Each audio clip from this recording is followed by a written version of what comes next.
Okay, it's time for us to be really honest with each other. I'm going to ask you a question. I want you to think about your answer. Are you afraid to reduce your accent?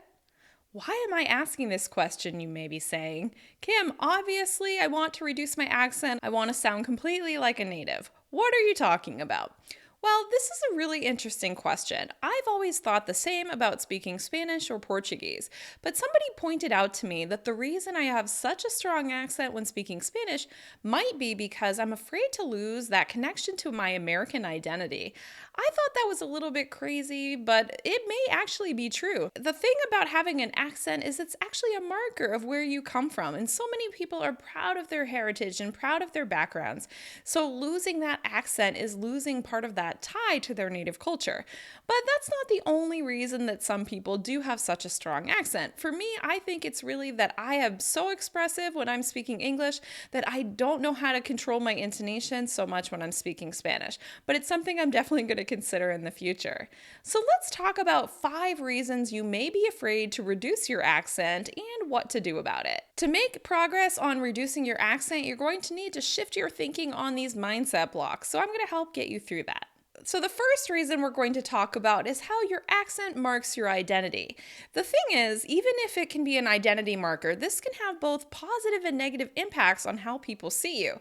Some people really love the French accent. When French people speak English, it sounds romantic, it sounds sensual, it sounds interesting. The same thing goes for Italian or other Romance languages. So, if you're getting this positive reaction to having your accent, you may not want to reduce it because you feel like that might reduce the amount of attention you're getting based on where you're from. So, what I suggest in this situation is that you really focus on clarity of speech. It's okay to keep your accent, but you really want to focus on how you can make your speech more clear by stressing words more clearly, starting to change your intonation to follow intonation patterns, and really choosing the vocabulary that expresses what it is you want to say. If you want to keep your accent, that's fine, but you want to make sure you're focusing on clarity. I also want you to think about what's distracting from your message because sometimes a strong accent can completely change the way people hear you. You want to focus on what's distracting people from understanding what it is you want to say. The second reason that many non-native speakers are afraid to reduce their accent is they're afraid it's going to be too much work.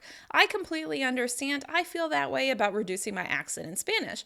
But the reality of my years of teaching people how to reduce their accent and doing accent training and pronunciation coaching is that it actually doesn't really require that much work. It requires focused attention for about 30 minutes a day. For several months, you'll notice a significant difference in how you sound when speaking. All you need to commit is something like 5 minutes a day, 10 minutes a day, even 30 minutes a day. It's like exercise. It's something that builds up from repeated action and repeated activity. The reason that so many non-native speakers think that reducing your accent is hard is that they're actually just collecting information as if it's entertainment. So they're watching all the videos on the internet about pronunciation, but they're not actually implementing.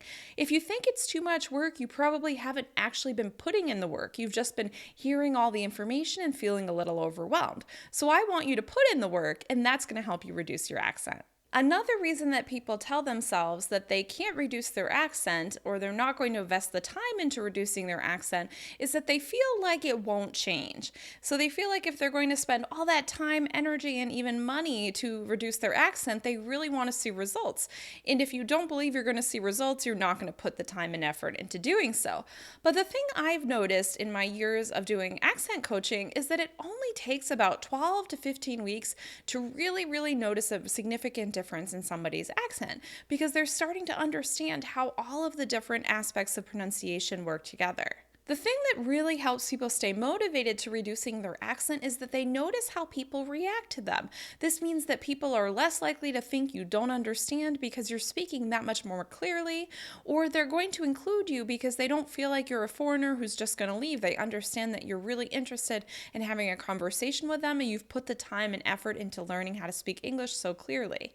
It is true that consonants that don't exist in your language are especially challenging and it can take extra effort and extra time in order to master them. The majority of your accent comes from using word stress and intonation correctly, as well as phrasing, linking, and connected speech. And these are things you can definitely master in a shorter period of time.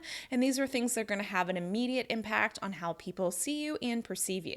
My experience definitely has shown me that it does not take as much time as you think in order to see a big difference in how you sound when speaking English. The last reason that so many people are afraid to reduce their accent is that if you have an accent, you're able to avoid working on your grammar and vocabulary. Because if you have an accent, you can use that as an excuse for why you don't speak English as well as you want to. This is something that I notice so many people do, is that they say, "Oh, I'm sorry, I don't speak English very well."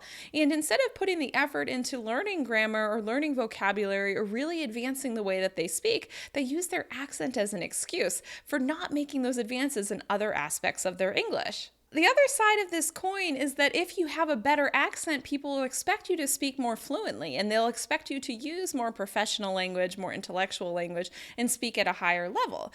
But the thing is, you really want to reduce your accent in order for people to really understand you, so you can feel confident that your meaning has really been delivered, and so that the person really understands what it is you want to say. Reducing your accent and having to become more fluent and having to learn more grammar and vocabulary is actually a great problem to have. It's not a bad thing. It's something that can help push you to the next level of English. And remember, as I've said previously, native English speakers also have to work to improve their communication skills and the way that they have conversations in English. So this is something that is always going to be part of your fluency journey.